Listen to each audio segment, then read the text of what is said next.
Welcome back, Faithful Politics listeners and viewers. If you're watching us on our YouTube channel, I am your political host, Will Wright, and I'm joined by your faithful host, Pastor Josh Bertram. How's it going, Josh? Doing well, Will. Thank you. And this week, we have with us Congresswoman Jennifer McClellan. She represents the 4th District of Virginia, which is where Faithful Politics calls home. She's a lifelong Virginia native. She joined Congress in 2023 after a special election victory, filling the seat of the late Congressman Donald McClellan. She was born in Petersburg. She was raised by community-serving parents, with her father as a professor and her mother as a counselor at VSU, that's Virginia State University. She's a valedictorian at Matoaka High School. She also earned her undergraduate degree from the University of Richmond and her Juris Doctorate from the University of Virginia School of Law. She has nearly 2 decades of service in elected office and has represented the greater Richmond area for a very long time. And we are super happy to have her come and chat with us. So welcome to the show, Congresswoman. Thank you for having me. Yes, welcome. So I have to ask, and I start all of these conversations that I've had with your predecessor and even his opponent with this question: what is your favorite place to eat in the 4th District? Oh, that's a hard one because there are so many great places. It really depends what kind of food I want, but I'm gonna say 8.5. 8.5. I don't think I've ever heard that one. So it's the same. I know. It's the same folks that own Edo Squid and the former Mama Zoo's, but it's a takeout place. And it's here, in the fan. Nice. You can't eat in there. It's takeout, but I don't know. There's just something about a neighborhood Italian takeout that it's kind of my go-to. If I can't think of anything else for dinner, that's what I get. Yeah, that's great. Okay, so here's a follow-up bonus question. What's your favorite donut shop and why is it Buttermilk? I haven't been to Buttermilk yet, but I know I need to go. I don't know if I have a favorite. I think the one I go to the most is Sugar Shack because it's right down the street. I pass it every day, which is not good for my waistline. Yes, that's a very safe choice, I think. But Buttermilk, you definitely have to go to. Quick story. Country style donuts. Oh, wait, that's up where I'm at. Yeah, so Buttermilk has like these glazed donuts that are really good. And so my oldest, who went through a whole thing, like he had a brain tumor, and we did a whole episode on it. But when he couldn't eat anything, the only donuts he really enjoyed were the glazed donuts at Buttermilk. So like I live in Chesterfield, and we would just drive whenever he had an urging. So it's good donut, very well made. It's in Petersburg. So I like supporting the folks out there, but those are all the food questions we have. Okay. So I do like food though. so why tell me why did you want to, I don't know, be in politics? You've been in politics for a long time, first at the state level, and now you're at the national level. Like, what is it about politics that interests you? So helping people and solving problems. My parents were older. They grew up during the Depression. They lived through Jim Crow, and so they saw both the best of government through the New Deal and the worst of government. And listening to their stories, I'm a huge history nerd. So the more I learned about history, the more I realized that government can be a really powerful force for solving problems and helping people. So at 11, I decided I want to be a part of that, but I didn't know what that meant at 11. So I knew I was a Democrat. When I went to college, I joined the Young Democrats. I started volunteering on campaigns and thought my dream job was to be a lawyer to a congressional committee. But my entire life has sort of been, I think my path is A and it ends up being B. So didn't end up working in Congress as a lawyer, but eventually my delegate, Viola Baskerville, ran for lieutenant governor. And the more I thought about it, the more I was like, well, I want to be the one making the change and writing these laws rather than just electing other people to do it. So ran for the House of Delegates, and the rest is history. Yeah, and speaking of history, you made history when you won your seat. So you're the first Black Congresswoman to be elected to Congress from Virginia. So like, Yeah. tell me about that. It's incredible. It blows my mind that in 2023 I'm the first, Yeah. but um, it's a huge responsibility. Not only basically to make sure I'm not the last, and having read the history book and gotten interested in government because of a love of history, and not seeing very many people in those history books that looked like me to now be in the history book. I still kind of get goosebumps every time I think about it. And there are days I think I scare my staff because I like, after we vote, I may not come right back, and they're like, are you okay? Are you lost? I'm like, no, I'm just kind of soaking in the fact that I work in the Capitol, like that I'm here. So it's really amazing. That's so cool. So when you become a representative, what's the new hire process? Like, do they take you through like all sorts of sensitivity training, like everyone else has to go through, and all these different, like, what is that? Do they show you this is the president, here's what a bill does? I mean, what's it like when you get there into Congress? So normally there is an orientation period. Normally you're elected in November. You come in December, and there's all kinds, everything from a tour to, drawing lots for offices to, I didn't get any of that because I came in a special. I was sworn in on March 7th. So my orientation was, here's your pin, here's your license plate, here's a bunch of paperwork to sign, here, for all your benefits, here's the rules, here's your ethics training. Good luck. Figure it out. There's this meme I saw yesterday where this guy, it said me on my first day of my new job, and it had this dad as the management, and then this little girl, and it said me next to it, and he's running into a pool, and he just tosses her like 10 feet in the air, and she flies over into the deep end. And it sounds like that was kind of your experience, huh? Yeah, basically. But I spent almost 18 years in the state legislature. So I kind of feel like I've graduated high school and gone to college and like showed up like after orientation. But there's so many people who have embraced me. I was adopted as part of the freshman class.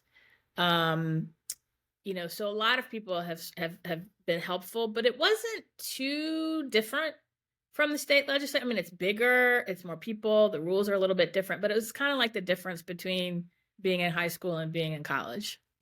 That's interesting. So like, were there any surprises? I mean, for us non-Congress DC types that have never been up there, I'd imagine that like we're shown one side of how Congress works, from the media to whatever.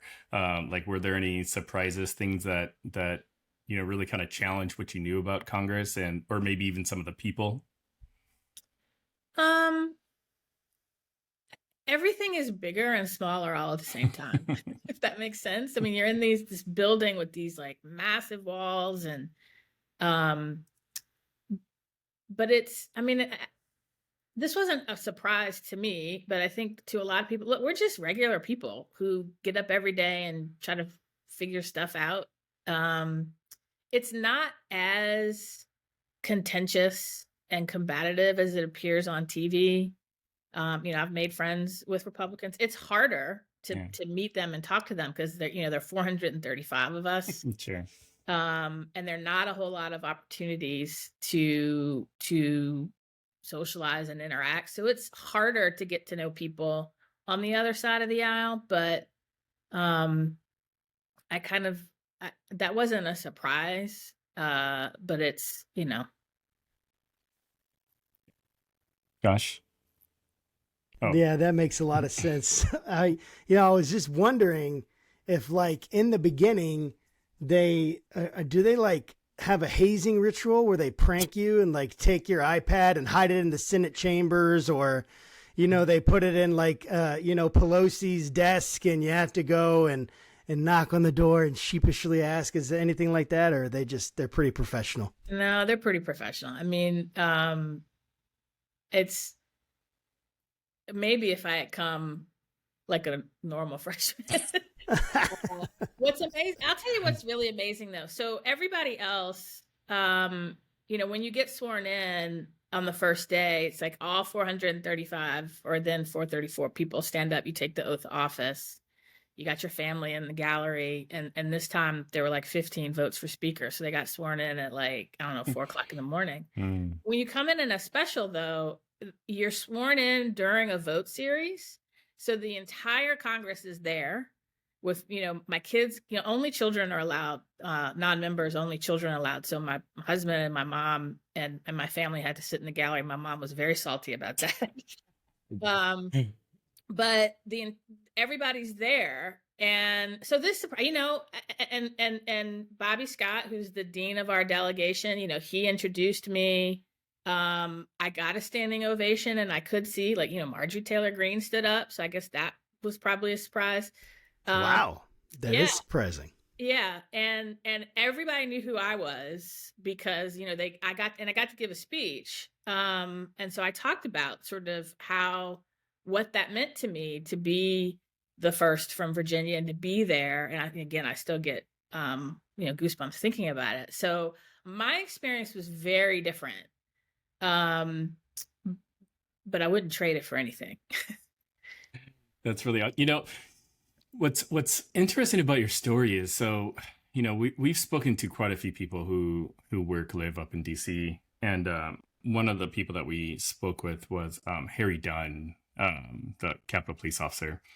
And I can't remember if we asked him this on the episode. I'm pretty sure we did, so this should be safe for me to say. But he mentioned, like, I asked him kind of a similar question, like, are all Congress people as, do they behave in private as they do in public? And he's like, no. He's like, actually, like, Marjorie Taylor Greene is actually really nice.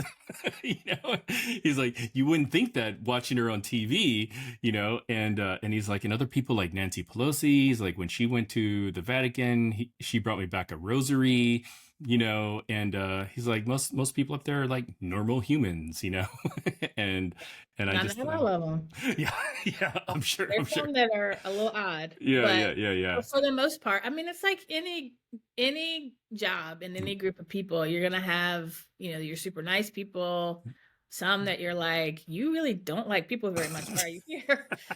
And everything in between. Yeah, that's really awesome. So tell us about some of the work that you're doing on some of the committees that you're on. So I'm on the Armed Services Committee, which is very important to Virginia, very interesting, very new to me, but a lot of issues aren't. So when I was in the state legislature, I focused a lot on affordable housing, access to childcare, access to healthcare, particularly mental health. And all of that those are still issues that I work on through the Armed Services Committee. It's just more in the context of our service members and their families. And then, but, I also get, classified briefings on things going on in Ukraine or elsewhere. So it's very, very interesting. The Science, Space, and Technology Committee deals with everything sort of research and development that is not military related. They also have oversight over NASA, NOAA, the National Weather Service. So, I get to be, every time astronauts come on the Hill, we get to meet and talk with them. So a lot of the work that I did around climate change and resiliency in the environment, I still get to do on the Science Committee. So both of those are really, really interesting. They're the main committees I'm on. And then there's a caucus for everything. Every issue you can think of. There's probably a donut caucus. There is a bagel. There probably is. A caucus. A caucus. There's a caucus, anti-caucus caucus. But I'm on a How do I get on that committee? Yeah. I'm on a lot of caucuses for issues that are very important to me related to voting. There's a bipartisan childcare caucus. So a lot of the same issues I worked on at the state level, I work on in Congress, just smaller chunks. Yeah, that's really cool. So I, currently, Senator Tommy Tuberville is holding up a bunch of nominations. So like, how is his holding up nominations affecting either one, your work on the Armed Services Committee, and two, like just in Virginia? I mean, we've got so many military bases here in Virginia. It's really frustrating because it leads to, look, our service members, including the leadership, they sacrifice a lot to serve this country, to keep us safe. And what he's doing is really putting a lot of uncertainty in their lives and their families' lives. And I mean, think about it. If you apply for a job, you get the job, and yet you're told, like, well, you don't really have the job because this one guy disagrees with a policy. For the first time ever, 3 branches of our services don't have a confirmed chief of staff. So you walk in the Pentagon where you see their pictures and 3 of them are vacant. And that's really disconcerting. But it also, it starts to affect morale. It starts to affect readiness, because again, if you don't know that you've got this job, it makes it really hard to plan. So it's frustrating. I joined several members of the Armed Services Committee in a letter sort of urging him to stop. We're hoping that the Senate will take action to bring those votes to the floor despite him. But it's really frustrating. It's like, look, part of the legislative process is majority rule. And if you have an opinion that the majority doesn't agree with, it's not really fair for you to hold up, 3 branches of military just because you disagree with a policy that a majority agrees with. So it's just very frustrating to me. Yeah, I can see that. So as a Republican, I gotta ask. Well, I'm not actually registered as a Republican, but I normally vote Republican. Anyway, whatever. That tomato, right? So we get this sense when we watch media that everyone, when they get there on the Congress floor, that they are like fighting each other and screaming at each other, and they're about to go in a brawl afterwards and meet in the streets or whatever it is. What do you think? Like, is that an accurate reflection of what's happening in Congress? And even following on to that, what are some of the bipartisan kind of efforts that you're a part of or have been a part of that, like, give us some hope here that we have unity in the Congress? I mean, there's got to be some bipartisan things besides donuts and bagels, right? What are we thinking? There is, and I think probably a majority of the issues there is bipartisan support. And I'll take the Armed Services Committee again. That's, the one bill that we know passes every year. It is the National Defense Authorization Act. When we worked on it in committee, it got out 58-1. It was a compromise. There were things in there that I didn't like, but overall, I thought this is a good bill to set the policy and spending levels for our armed services to do their job, to keep us safe. And then it got to the floor, and a handful of Republicans loaded it up with the things they knew couldn't pass. Now, there were some heated moments. I'm not going to lie about that. There was a moment I was leading a debate against an amendment from Matt Gaetz that would have eliminated all diversity, equity, and inclusion programs from the military. And it got heated between him and Stephen Horsford, the chair of the Congressional Black Caucus. And there are moments where in the speaker fight. The chair of the Armed Services Committee, who is a Republican, nearly came to blows with Matt Gaetz. So there are some people who lean into that, and that unfortunately is what the media covers a majority of the time. That's maybe 1% of what happens in Congress. So there's a lot of bipartisan support for addressing mental health issues in the military. There's a lot of bipartisan support for dealing with the childcare crisis and making sure that we have a strong childcare system that not only helps people go back to work or to work at all, but is the foundation for an education system. There's even bipartisan support for some of the controversial issues like guns. I mean, there is bipartisan support for addressing gun violence. There is bipartisan support for an assault weapons ban and background checks. But there are a handful of people who can make things difficult and make it difficult to get things passed. And I think that's where it's really important for voters and constituents to make their voice heard on, like, here are our priorities on what we want you to do. And we hear from them. And I think when you see us not working together to solve problems, like, you need to be really vocal and say, I want you to solve this problem. Speaking of constituents, like, how do you connect with constituents, or maybe how do constituents connect with you to express their opinions about, bills and what have you?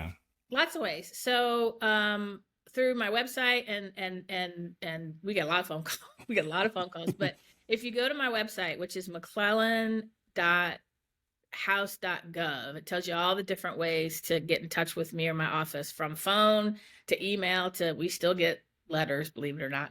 And then on social media, I'm on Facebook, Twitter, Threads, Instagram, at Rep McClellan. And we even get some DMs through that. And I have a whole team of people that read and make sure that whatever correspondence we get, if it's about an issue or somebody needs help with a federal agency, we get it to the right person. So I do newsletters, email newsletters. I'll have my first town hall meeting in person, I think September 6th. In Henrico, right?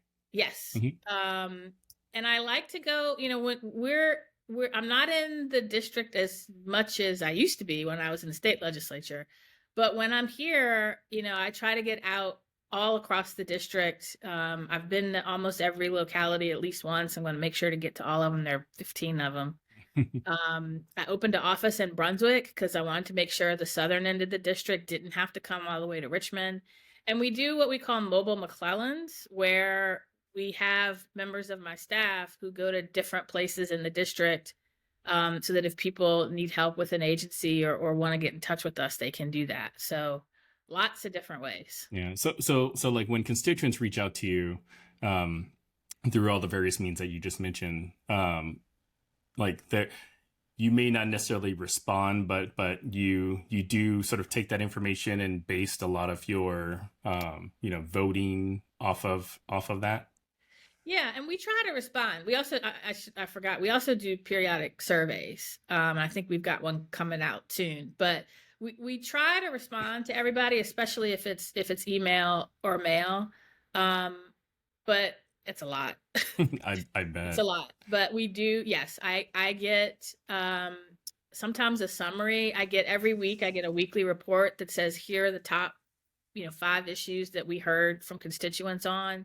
And I get, here are the top 5 problems that people are having with federal agencies. So I do get all of that information, and we try to respond. But again, if we don't respond directly, it's volume more than anything else. Yeah. So speaking of bills, I believe when you guys come off of recess, there's like 12 different spending bills or something. So, yeah.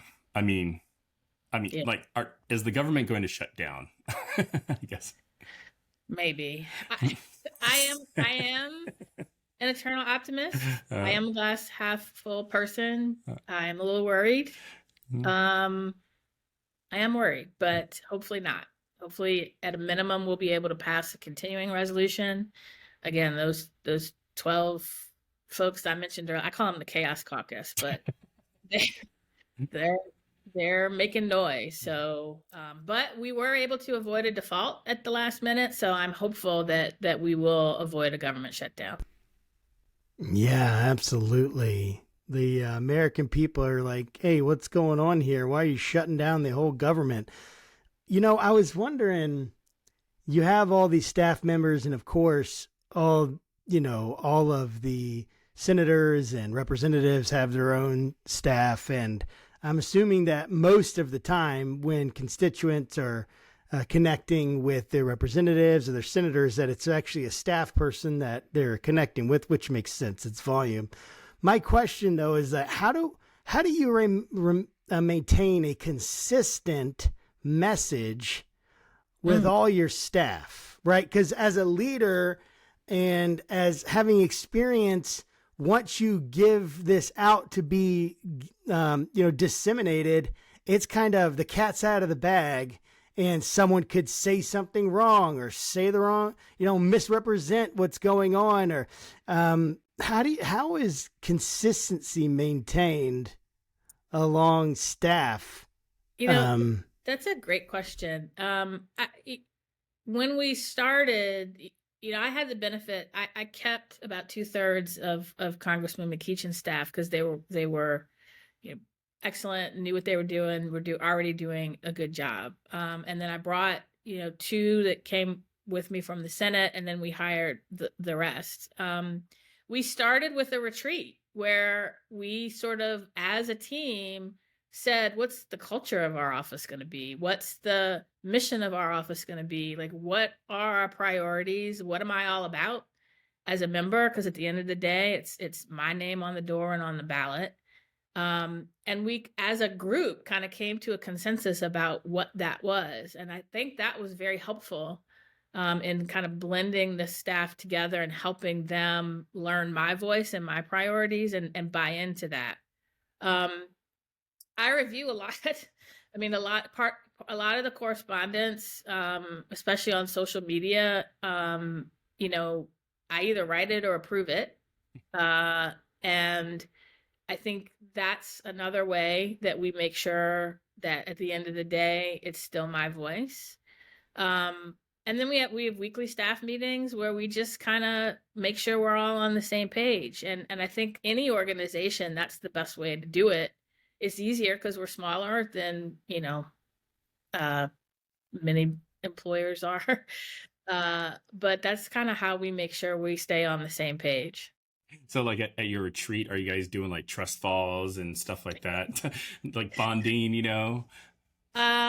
didn't do a trust fall. That's a good idea, actually. I joke with them. So, a lot of them are younger than me. A lot of them are heavily reliant on technology. And I keep joking that as part of the retreat, I should make them do a scavenger hunt where I blindfold them, put them somewhere with just a map and some cash, and say, all right, you get back. But I'm probably not going to do that. But that would be amazing. Yeah, I bet. I'll pair them up. Yeah. Pair them up so they have to cooperate. But yeah.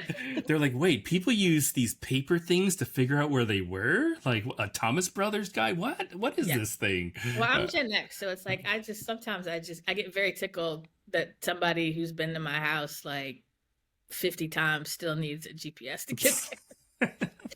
Yeah, that's great. So let's talk about the infrastructure bill. So it's this huge bill providing a lot of benefit for a lot of families around the country. How does it help Virginians?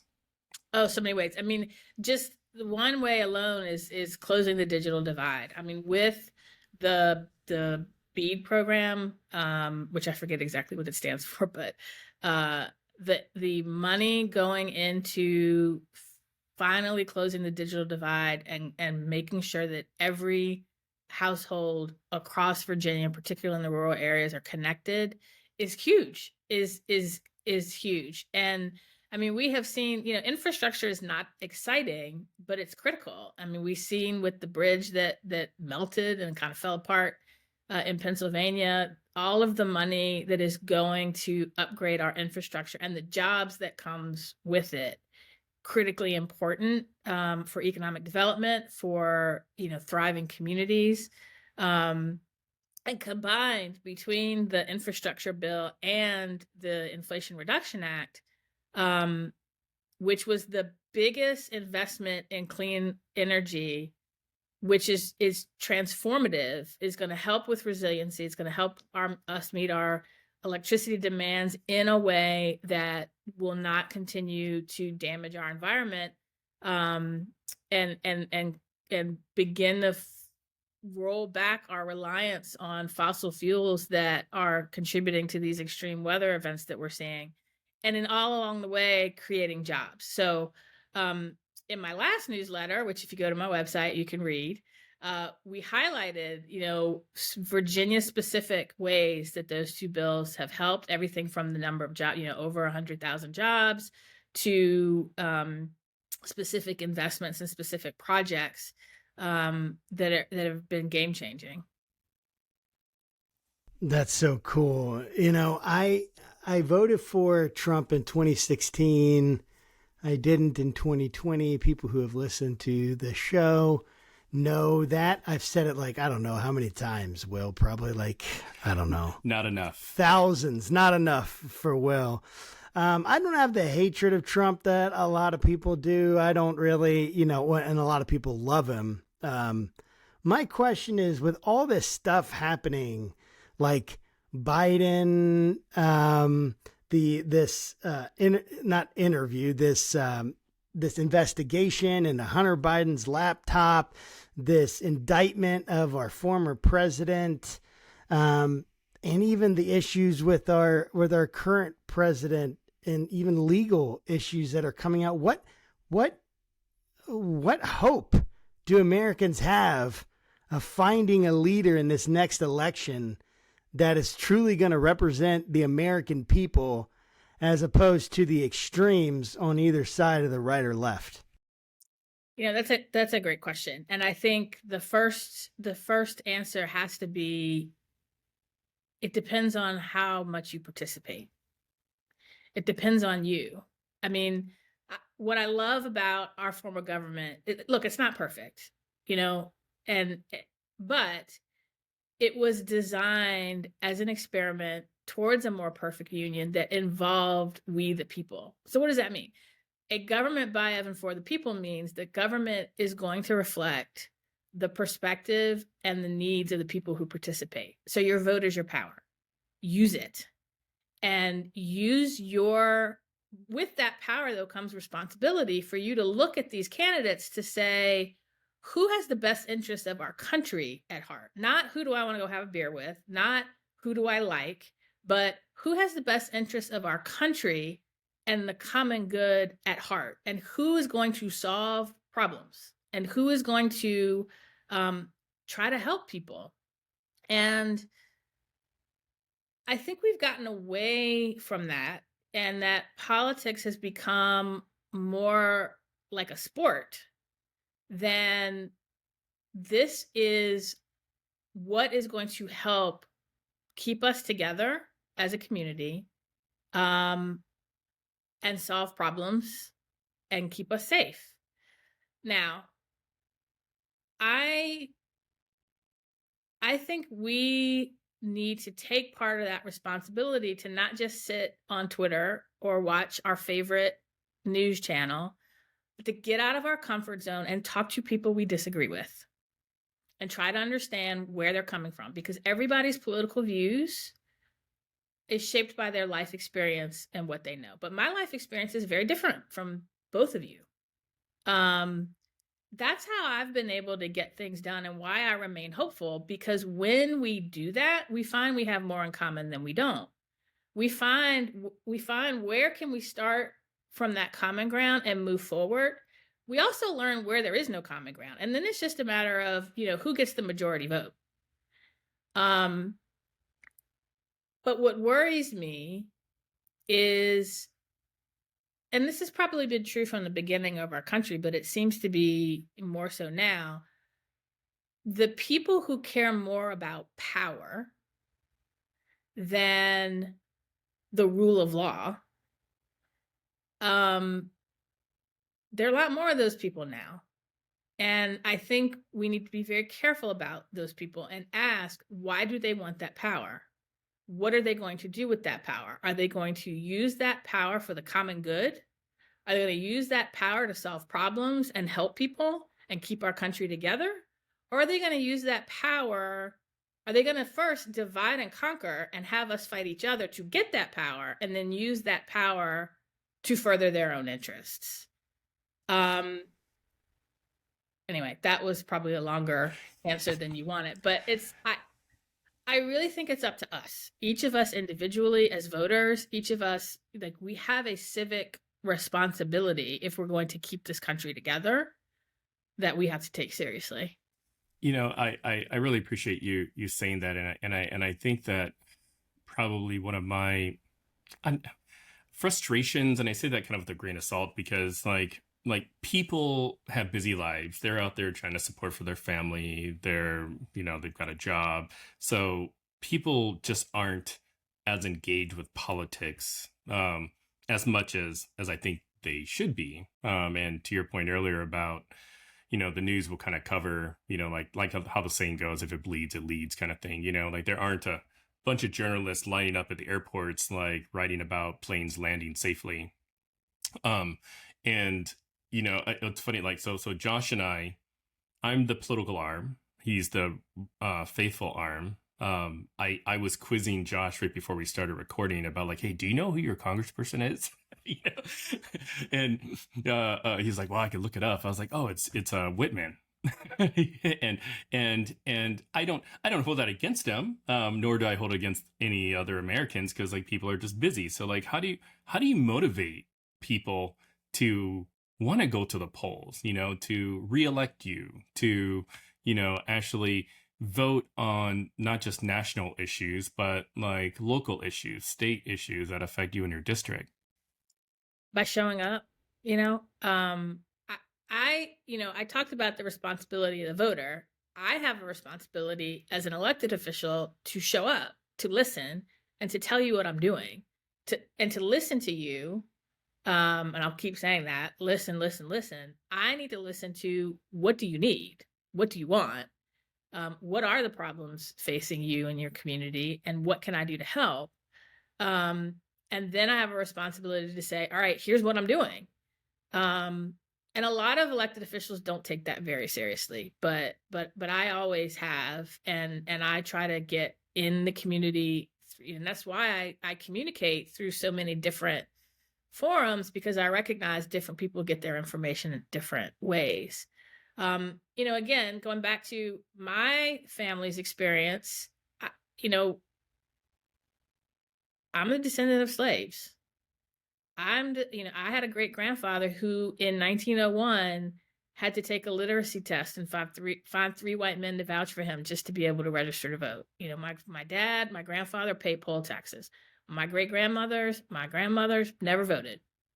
My mother didn't vote until after 1965. So, but they were all very interested in what was happening because government directly affected their lives in ways they couldn't ignore.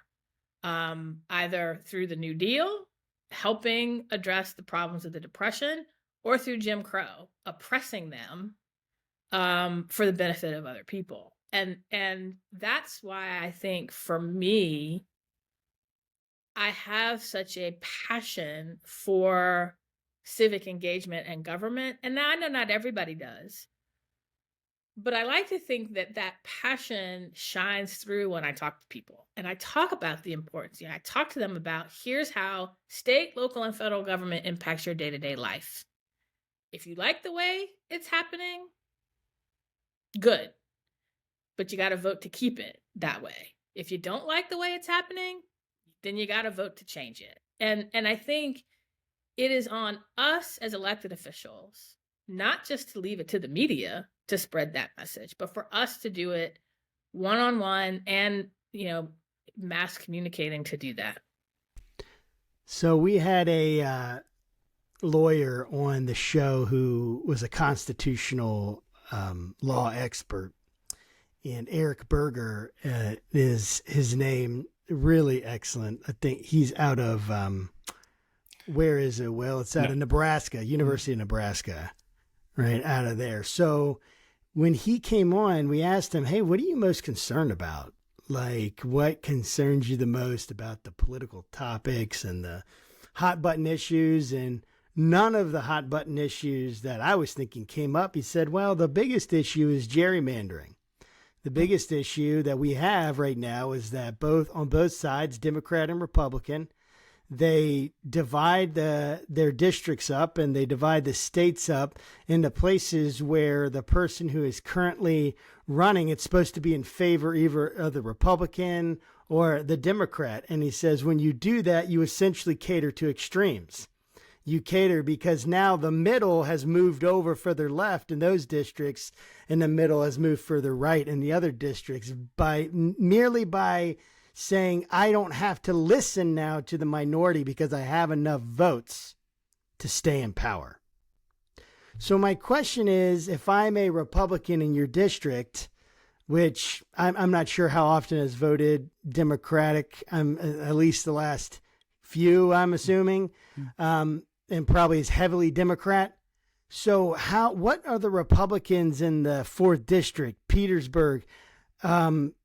It's hard to feel like you can even make a difference if you feel like your vote is just going to be essentially thrown away and put in the trash, or the person that's your representative isn't going to listen to your opinion or isn't going to listen to your thoughts on really important issues to them.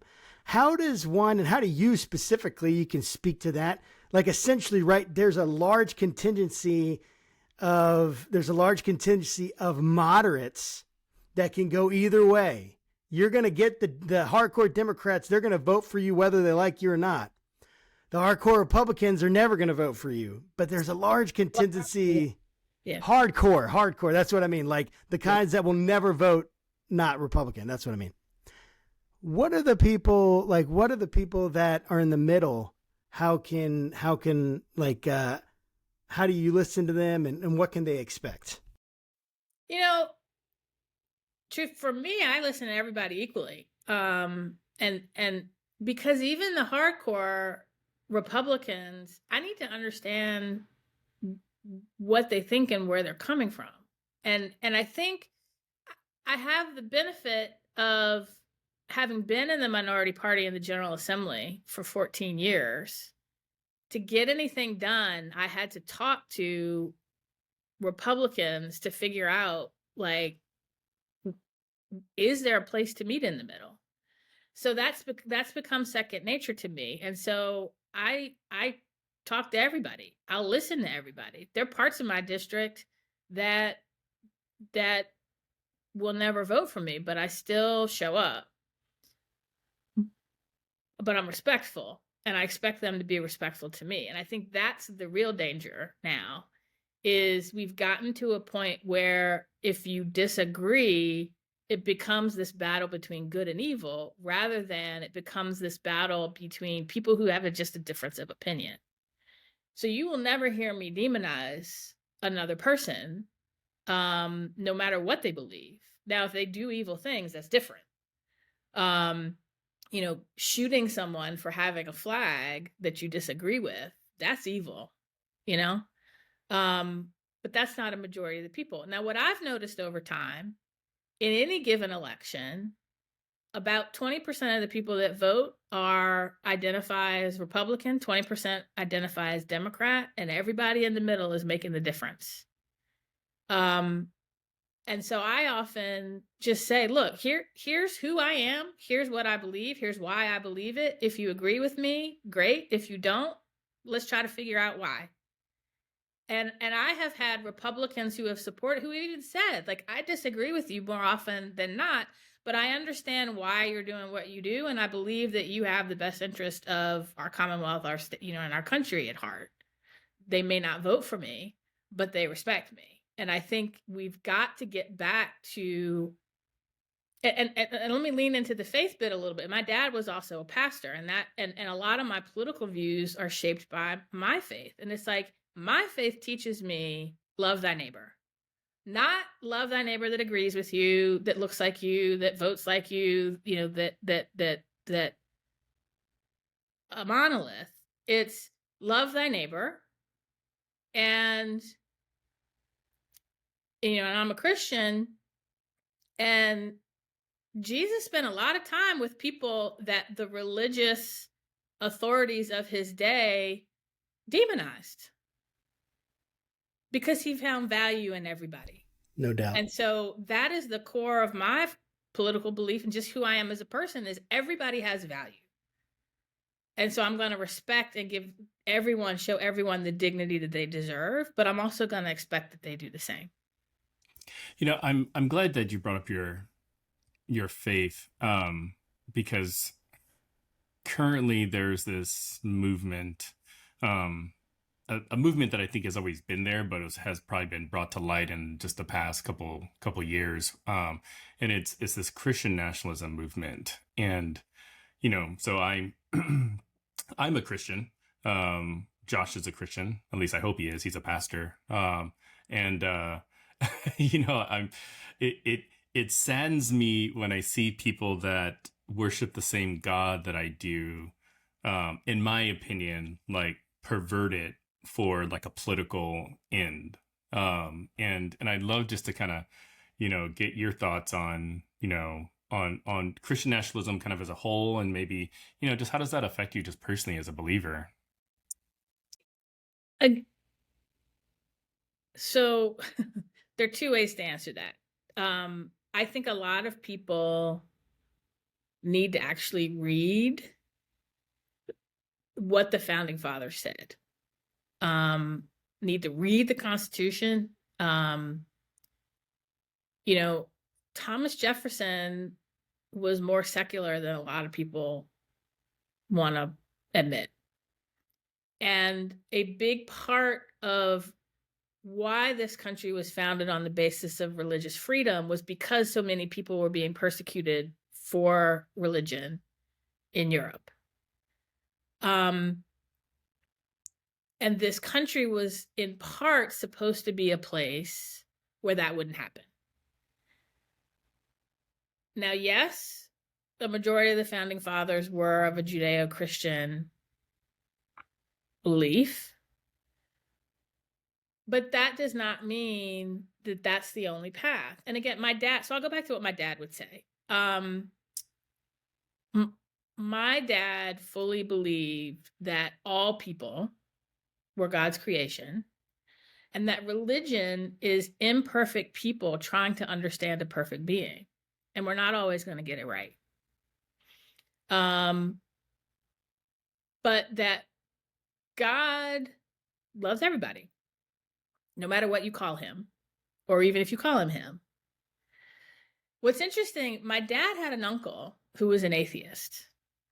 And my sister sent him a Christmas card when she was 6, saying, Merry Christmas, even though I know you don't believe in Jesus. And he used that moment to write an open letter for an atheist magazine explaining why he was an atheist. And he was an atheist because of all of the things that have been done, horrible things that have been done in God's name. Now, that doesn't mean God doesn't exist.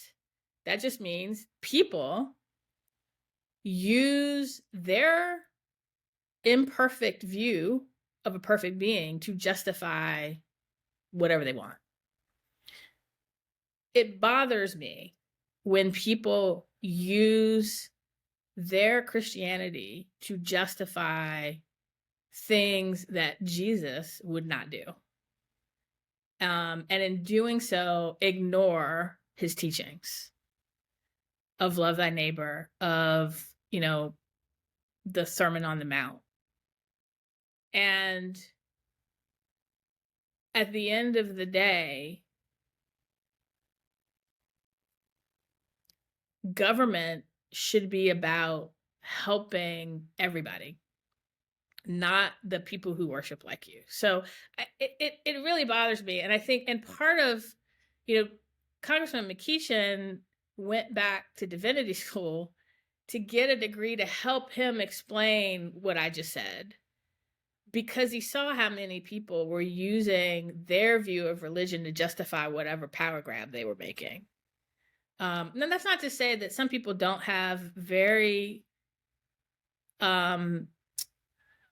legitimate beliefs that shape their policy views. But there are some who very cynically use their religion to justify things that don't quite jive with how I understand my faith.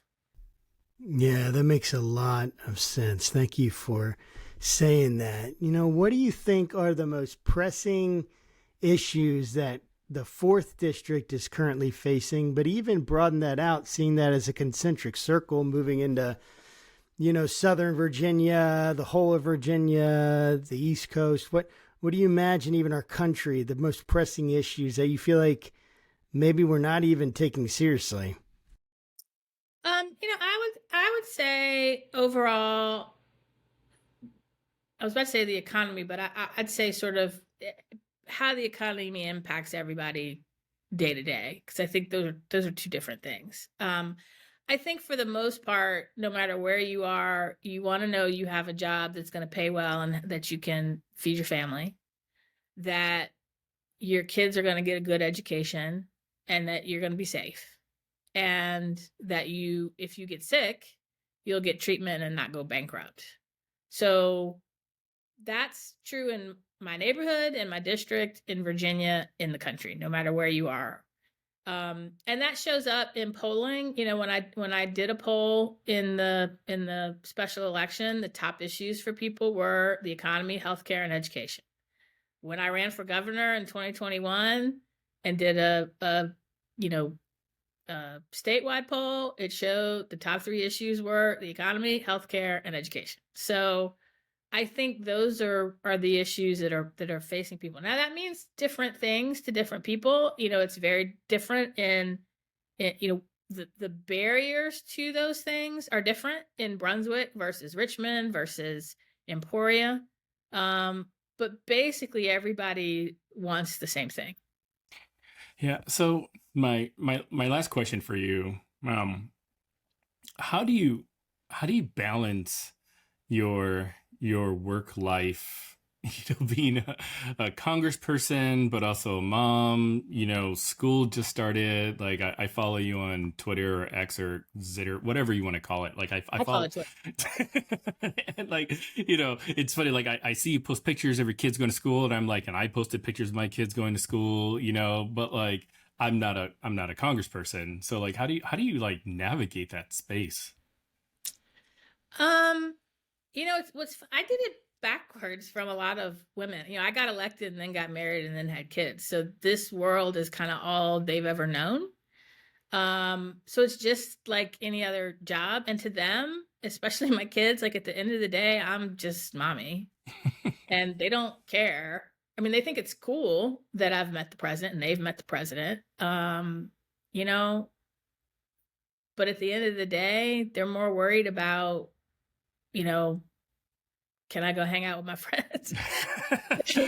and they're, at the end of the day, they're going to be my greatest legacy, not what I do in Congress. So they've got to come first. My family has to come first. But they also are a big reason why I do what I do. I mean, I realized a long time ago that I'm fighting the same fights that my parents, my grandparents, and my great-grandparents fought. And I keep doing this work because I don't want them and their children to have to keep fighting it. And so that helps me balance, like, why am I doing this? I've got an excellent husband who, supports what I do and is a true partner in taking care of the family. Could not do this without him. So yeah, I think, and I've got an excellent staff. It helps going, I got 16 staff members who I'm like, I can trust that you'll do this over here if I need to take care of this over here. Yeah, I could only imagine that, like, around the house, kids want to stay up late and they're like, let's just take a vote. Let's just vote to see if we can get away with this, and then like pull you to the carpet and be like, well, don't you believe in democracy, mom? And they don't pull that kind of stuff on you. No, they don't. Ah. They don't. But they're funny. Well, all right. Well, hey, Congresswoman Jennifer McClellan, Rep McClellan. Hold on, I'm gonna get the words out. Hold on, McClellan. Thank you for coming on our show. We really thank you. Appreciate having you on and getting a chance to know you. And I'm assuming you're running again. Yes. Okay, so maybe give us just a quick 30-second pitch on why people should reelect you.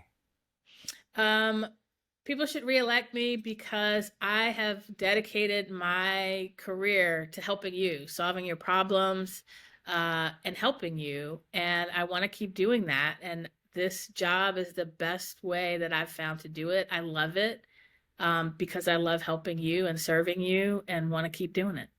Awesome. Well, you heard Very it. good. Very good. You heard it here, and you can feel free to use this as part of your campaign advertisement. But just don't make me say something like, I don't believe in God. You know how they like splice everything together and then they say, from different words. And anyway, I'm just kidding. Yeah, no, that's your side that would do that, Josh. Yeah, you're right. Frickin' Republicans, man. All right. Well, thanks again, Congresswoman. We really appreciate you spending time with us. And to our audience, we will see you next week. Take care.